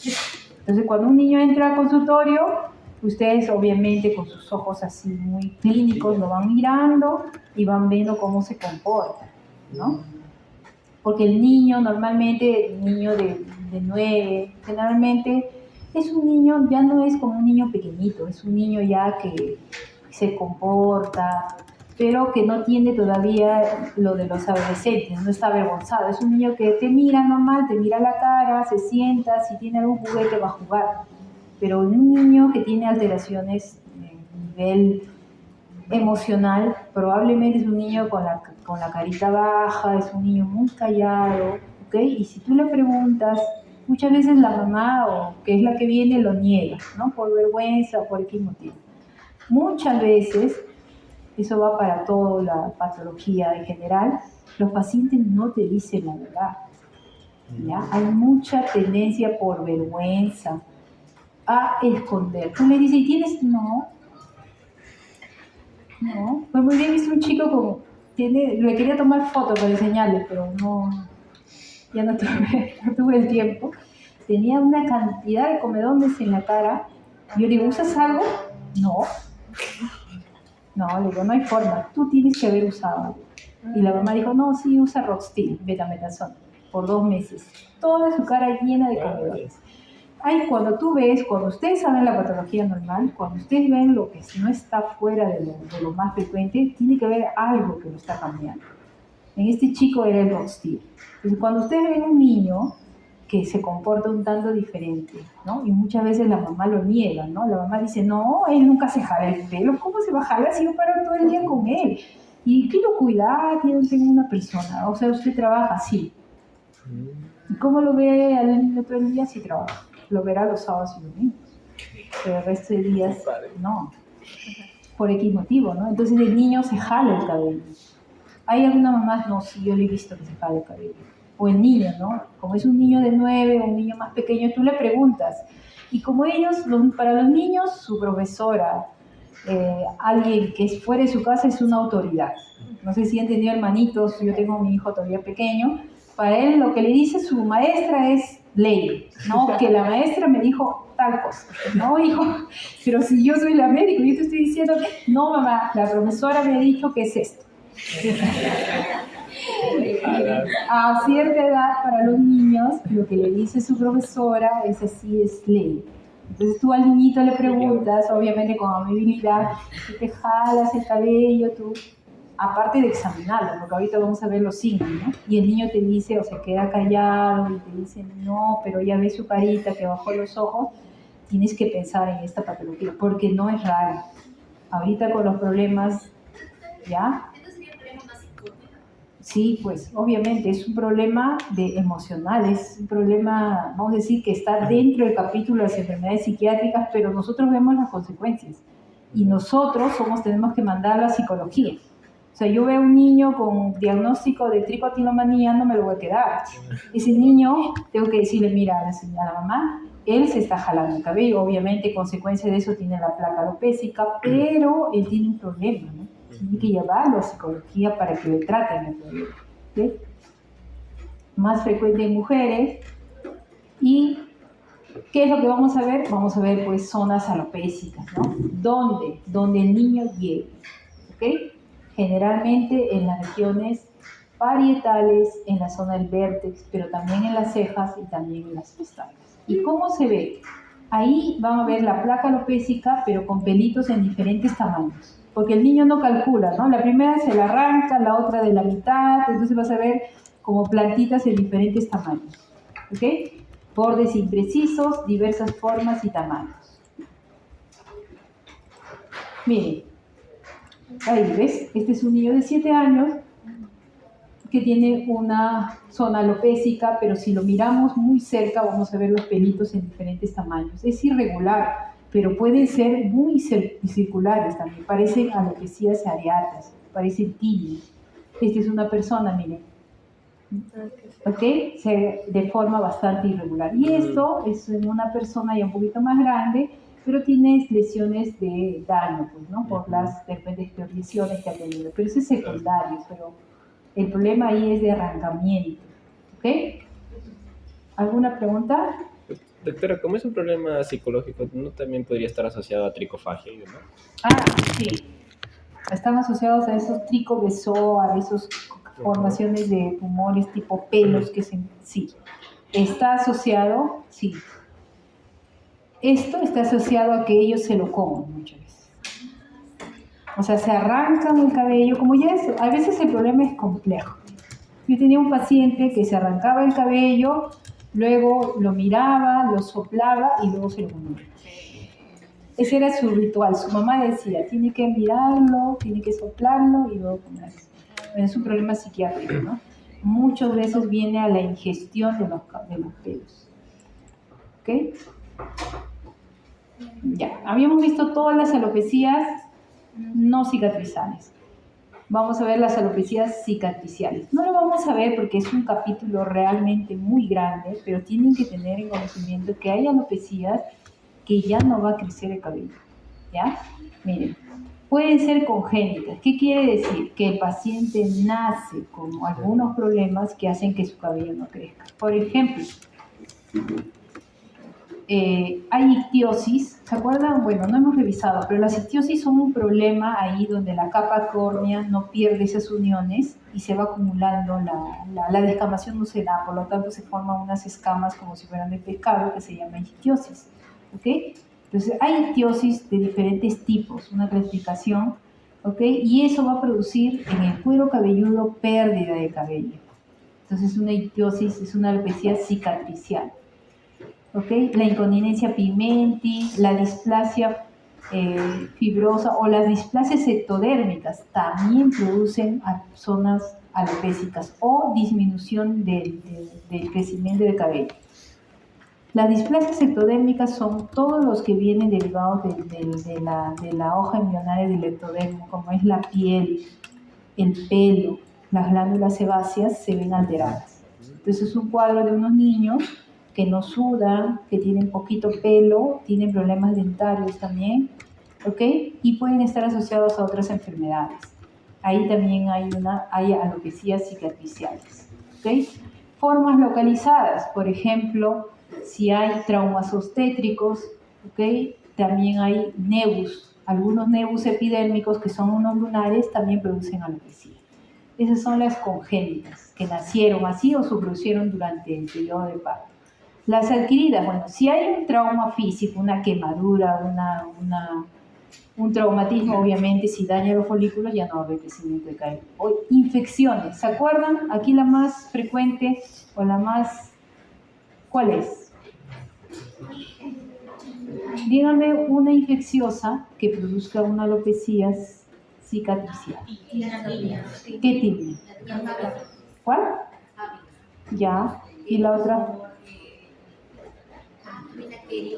Eso. Aquello de Celso produce. Muy bien. Eso. ¿Ok?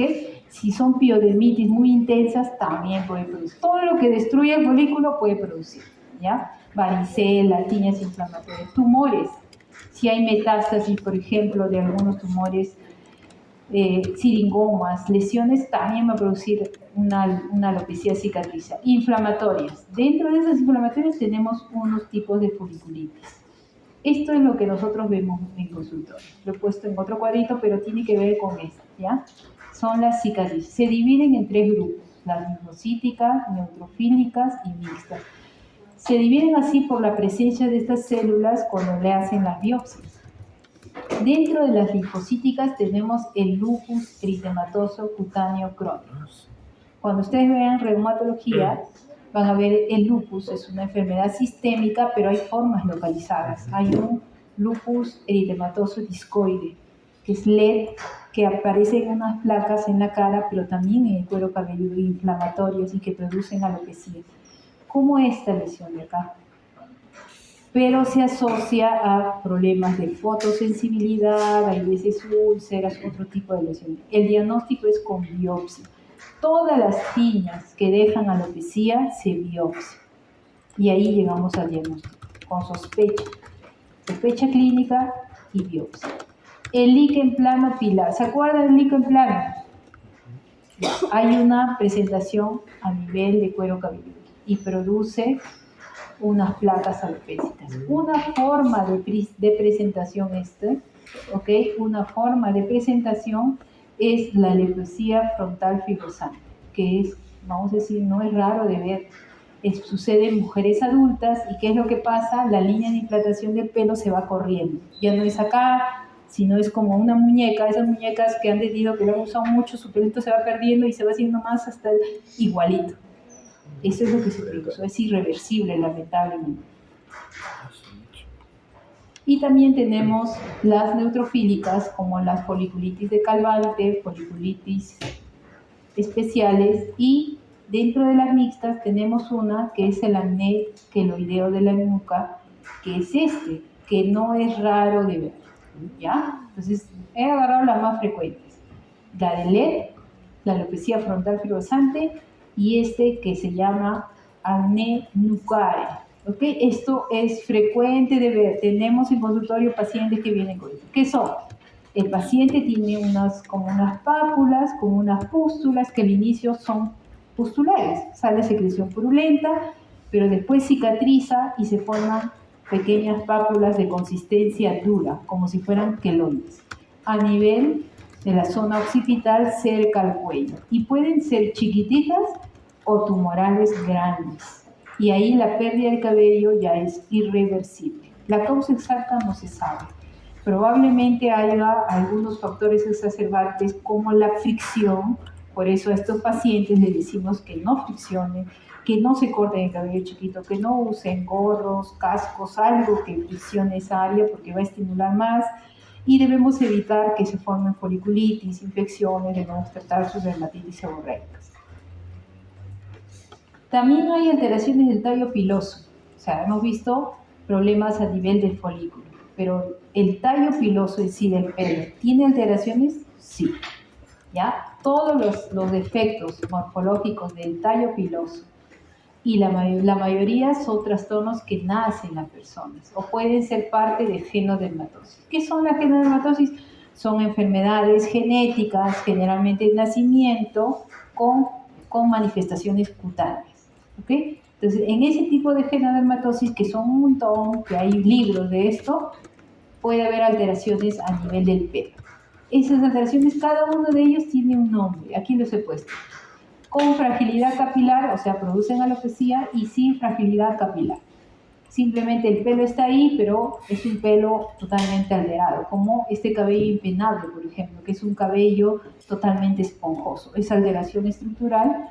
¿Okay? Y otros tipos de pelo como el pilitorti, el moniletrix. ¿Qué es lo que hacen? La alteración estructural del pelo hace que este pelo se rompa. Entonces hay poco pelo. ¿Okay? Pero esos son, yo la verdad he tenido la oportunidad de ver una vez en tantos años, no es tan frecuente. Y por último vamos a ver una patología muy interesante que es la alopecia androgenética, que es una de las alopecias que está influenciada por las hormonas masculinas, que es una de las patologías más frecuentes en el cuero cabelludo. ¿Okay? La alopecia androgenética, hay una miniaturización del folículo piloso, o sea, se vuelve de pelo, se va transformando a vello. Sucede en hombres, pero también en mujeres genéticamente predispuestas. Entonces es la patología del pelo más común, afecta generalmente a hombres, pero también a mujeres. Por lo tanto es más frecuente en hombres. Miren, el 80% de los pacientes mayores de 70 van a tener problemas de alopecia de este tipo. En cambio en las mujeres hay un porcentaje menor, pero también hay afección, no es que no haya.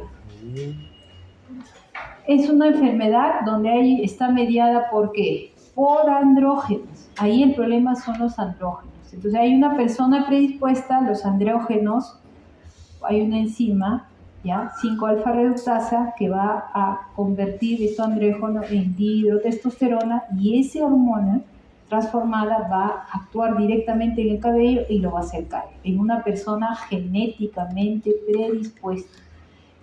Los andrógenos llevan a la miniaturización del folículo piloso, ¿ok?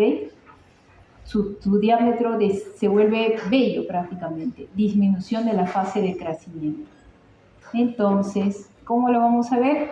En los varones se presentan desde la adolescencia. O sea, si yo tengo mis papás, de toda la familia de mamá, toda la familia de papá, y soy hombre, y ha sido calva, pues mi destino ya está trazado. Pero lo más probable es que yo también haga Como el alopecia. Perú, gracias a Dios. ¿Ok? ¿Ok? Esa es la calvicie. Esa es la calvicie. ¿Ok? Por eso cuando le digo, cuando ustedes ven caída de cabello se divide. Mujeres, hombres. Generalmente los hombres van a hacer alopecia telogénica, lo hacen, pero en menos. Ellos van a hacer esto. Las mujeres vamos a hacer alopecia telogénica, las alopecias eratosomistas, ¿ok? Las tiñas en niños, las tricotilomanías en niños, pero los hombres van a hacer esto. ¿Ok? Entonces, tiene que estar genéticamente, como para todo, ¿no? Yo creo que el COVID ha sido una de las patologías que ha demostrado que parece que tenemos una tendencia genética a ser más factible de enfermedades, no solo como tipo de cáncer, sino también de enfermedades infecciosas. Tenemos más posibilidad de receptores para depender de determinados virus, bacterias, ¿no? Entonces, en los varones los signos se presentan desde la adolescencia, imagínense. Por eso va a haber gente y las generaciones hacen, no, mi papá se quedó calvo a los 60, pero yo tengo 40, no, yo tengo 30. Pero ¿cómo es tu caída de cabello? A ver, levanta tu cabello. Un dentadito. Los varones cuando entran al consultorio y dicen, doctora, vengo porque se me cae el cabello. Y a veces su cabello, pues, de alguna forma lo han cortado como para que no se vean las entradas, ¿no? Entonces, yo le digo, a ver, levanta, quiero ver las entradas. Ya, no, agáchate, ya. Tengo mala noticia, ¿no? Generalmente es por esa causa. ¿Y el estómago también ya que ya no vuelve a crecer? No. ¿Entonces consideraría una Trasplante. No, lo que hay ahí es que es como que a nivel cada vez se va dañando. Vamos a decir, no es una alopecia cicatrizal por un daño exacto, pero el hecho de los andrógenos van haciendo que ese folículo a nivel de la papila dérmica vaya haciéndose cada vez más fino, va a llegar un momento en que va a alterar totalmente su funcionamiento y ya no hay forma que crezca. Por eso los tratamientos generalmente están dirigidos a disminuir la caída, no tanto al crecimiento. ¿Ya? O sea, el minoxidil, las pastillas, el finasteride, no van tanto a que crezca, sino a que ya no se caiga. Y eso hay que decirle al paciente. Pero en el caso, o sea, no es frecuente, pero que el paciente se haga un trasplante capilar. ¿Puede volver a caerse? No, porque hay partes del cabello que están influenciados por las hormonas y hay partes que no tanto. Por eso van a ver los calvos donde se quedan calvos. En la frente y hacen una corona, ¿no? Como los monjes medievales, ¿no? Sí, la cura. ¿Se acuerdan? Los monjes medievales de las películas, ya. ¿El cabello de esta parte a los calvos se les va? No, es que hay partes del pelo donde tienen mucha influencia de andrógenos, como es la zona frontal, y esta parte no tanto. Por eso las trasplantes lo hacen de esta zona hacia adelante, y esos pelos, como no tienen tanta influencia hormonal, no se vuelven a caer. Generalmente, si pegan bien, ya no se caen. Porque ahí el problema es hormonal. Entonces, si por ejemplo hacen un trasplante acá, en esta parte, en la cabeza, ya no se volvería a caer. Sí, pero el problema es que a veces lo hacen y acá, y el pelo de acá se le sigue cayendo, tienen un mechoncito. Eso sucede. Progresivamente se va poniendo más y más. Entonces, de todas formas, se soluciona. Por eso van a ver, pues, a ver, ¿qué millonarios calvos conocen? ¿No? ¿Quiénes son los millonarios calvos? A ver, yo me acuerdo de, no sé, el Bruce Willis, creo que era calvo, ¿no? ¿No? Ya, ¿cómo creen que con tanto dinero, millonario, Por eso yo cuando lo veo, pero doctora, no hay nadie, yo digo, ¿cuántos millonarios calvos conocen? En la televisión te voy a nombrar, tal. Digo, con tanto dinero, ¿tú crees que si hubiera un tratamiento no se lo han hecho? Porque esto es un problema estético, ¿no? ¿Qué hombre, y yo sé que los hombres calvos, ¿qué les queda decir, no? Dice, ya pues no me importa, pero en realidad sí les interesa. O sea, el cabello no es un adorno nada más, ¿no? Es parte de la estética del ser humano. Y eso afecta también mucho a las mujeres, porque socialmente en los varones como que ya está aceptado, ¿no? Bueno, un hombre calvo ya pues hay un montón, pero una mujer, Me rapo, doctor. eso daña más todavía Se tira el cuello. ¿ok? Yo recuerdo que cuando yo era estudiante había un doctor que era muy gracioso, ¿no? Y cuando venían los pacientes por alopecia androgénica, pues no esa, ¿no? El doctor les miraba y le decía, mira, yo te puedo aconsejar que te tomes muchas fotos porque después ya no. Tómate bastantes fotos porque después tu cabello se te va a caer. Entonces, se presentan desde la adolescencia, donde en el área frontotemporal, miren, y en el vértex. Y tiene una clasificación según la escala de Hamilton, que es esta de acá. ¿Ok? Ahora, pero no solo los hombres, ¿no? Las mujeres también. Y de las mujeres, puede haber, en las mujeres hay patrón masculino parecido al de los hombres, pero hay otros patrones también. Por eso de las mujeres, la caída por alopecia de este tipo puede ser difuso también. ¿Ok?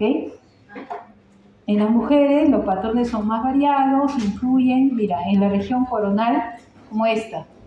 Es una clasificación de Ludwig, que es en mujeres, pero hay también una donde se ensancha la línea media, como si fuera un arbolito de Navidad. ¿Ok? ¿Sí? Por eso ustedes cuando van a no sé, pues sus reuniones, yo recuerdo que cuando estaba de estudiante iba a la misa, era católica en ese tiempo, yo iba a la misa y yo me ponía a mirar y yo veía cómo la luz, como es temprano, las reuniones católicas son tempranas, ¿no? No sé de ustedes cómo serán ya tempranas, y la luz entraba por la iglesia, así como un rayo, pues temprano, como a las 7, y tú podías ver todas las cabezas como entraban los rayos solares, y de las abuelitas se veían todos sus folículos pilosos. Yo los miraba y yo decía, mira, se están quedando calvos también. Entonces, las mujeres no solo es en la zona del vértex o la zona en la zona central, sino también es en toda la zona frontal como una línea, como si fuera un arbolito de Navidad. ¿Ya? El diagnóstico es clínico. Como vamos a ver generalmente en varones, entradas, zona de vértex, ya, este es de tipo androgenético. ¿Ok? Si yo lo hago dermatoscopía, veo un aumento de vellos, porque hemos visto que se miniaturizan, ¿no? Los pelos ya no son pelos, sino son como vellitos y luego van a desaparecer. ¿Cuáles son los tratamientos? Todo tratamiento, repito, lo que dije, no tanto van al crecimiento, van a disminuir la calidad mientras lo usen. Y no en todos funciona, en la mayoría funciona. Puede demorar de funcionar 2, 3, 4 meses. ¿Ok? 2, 4 meses en funcionar, y si funciona, mientras lo usas. Dejas de usar, ese cabello se te va a caer. ¿Qué tratamientos hay? Varios. Finasteride, dudasteride, son inhibidores de esa enzima, pues, ¿no? De la 5-alfa reductasa, ¿ya? Que inhiben la producción de la dihidrotestosterona, que es la que actúa a nivel del folículo piloso produciendo su caída. Y otro es el minoxidil, ¿ok? Apertura los canales de potasio, y prolonga la fase anágena de crecimiento. Ahora hay finasteride. Antes había finasteride bioral, que es lo que se usaba para las hiperplasias prostáticas benignas. Ahí se vio que funcionaba en disminuir la caída del cabello. ¿Okay? El dudasteride ahora se usa, también hay tópico. Antes había solo un minoxidil tópico, ahora también hay bioral. Y la hipertricosis. ¿Qué es la hipertricosis? La hipertricosis es un aumento excesivo de pelo. Puede ser pelo velloso o terminal, de manera independiente a la edad, raza o sexo, y que afecta zonas del cuerpo no dependientes de estímulos androgénicos. Hay hipertricosis. Esto es muy grande en realidad, solo he puesto los cuadros para que lo vean y lo lean, pero no necesitan saberlo, pero sí tienen que saber que hay alteraciones genéticamente predispuestas. Si no han visto pues las películas donde hay gente que parecen lobos, esa es una hipertricosis, por ejemplo. Es una alteración genética. Entonces hay hipertricosis congénitas localizadas, Por ejemplo, de aquí lo que tengo que rescatar, que sí me interesa, seguro lo van a ver, son las hipertricosis del pabellón auricular. Eso se han visto, ¿no? ¿Han visto gente que tiene pelos en las orejas? Ya, ese es... Bueno, hay gente que tiene. El disrafismo espinal, ¿qué cosa es eso? Miren, hay alteraciones a nivel de la columna. Entonces, cuando vean, eso lo van a ver en pediatría. Cuando vean niños que tienen hemangiomas lunares o un mechón de pelos en la zona sacra, puede ser una manifestación indirecta de problemas a nivel de la columna, como los meningomieloceles que hay, ¿ok? Pueden ser. Entonces, cuando vean un mechón de pelo en esa zona sacra, puede haber disrafismo espinal. Eso lo van a ver en pediatría. También hay hipertricosis anterior cervical, de pelos acá, en los hombres, en esta zona, ¿ok? Esa es localizada. Y congénitos acompañan un montón de síndromes y genodermatosis, ¿ok? Ahora, hay adquiridas también. ¿Se acuerdan del nebus de Becker? ¿No? Que era un amatoma, ese tiene pelos, por ejemplo. Miren, va a haber crecimiento de pelos cuando usan yesos. ¿Ya? Seguro los que han tenido alguna vez yeso han comparado su pierna, de repente es más peluda que la otra. ¿Ya? Eso es momentáneo, eso después se va a perder. Fricción. ¿Ok? ¿Qué más? Las picaduras de insectos pueden producir, la verdad yo nunca he visto eso, mordeduras, las dermatitis atópicas, los sitios de vacunación, las infecciones por VIH, eso sí hemos visto, ¿ya? Pueden producir una hipertricosis localizada. Y generalizada, por ejemplo, lo vemos en los pacientes con desnutrición, ¿no? ¿Han visto niños o las chicas que vienen con anorexia? Todo su pelo, todo su cuerpo está lleno como de vello, más crecido. En ella se puede ver, ¿ya? Y algunos fármacos, miren, la fenitoína, ¿ok? Pueden producir la ciclosporina, el tacrolimus, pueden producir son causas de hipertricosis farmacológica. Y finalmente, ¿qué es el hirsutismo? Miren, hemos visto las hipertricosis. ¿Qué es el hirsutismo? Es un crecimiento anormal de pelo en zonas que son andrógeno dependientes. O sea, zonas que están estimuladas por andrógenos. ¿Y eso en quiénes? Generalmente en mujeres. ¿Y dónde? En zonas donde no deberíamos tener. ¿Acaso tenemos pelo en la zona del labio superior, en la zona del mentón, en el pecho? ¿Okay? Las mujeres usualmente no tenemos ahí, pero algunas mujeres pueden tener en forma exagerada y puede estar asociado, puede ser idiopático también, puede ser por poliquistosis ovárica y algunos tumores en la corteza adrenal que hacen el incremento de los andrógenos. ¿Ok? Muy bien, hasta ahí hemos terminado la primera parte. Descansen un rato y vamos a terminar con las dos partes que nos siguen.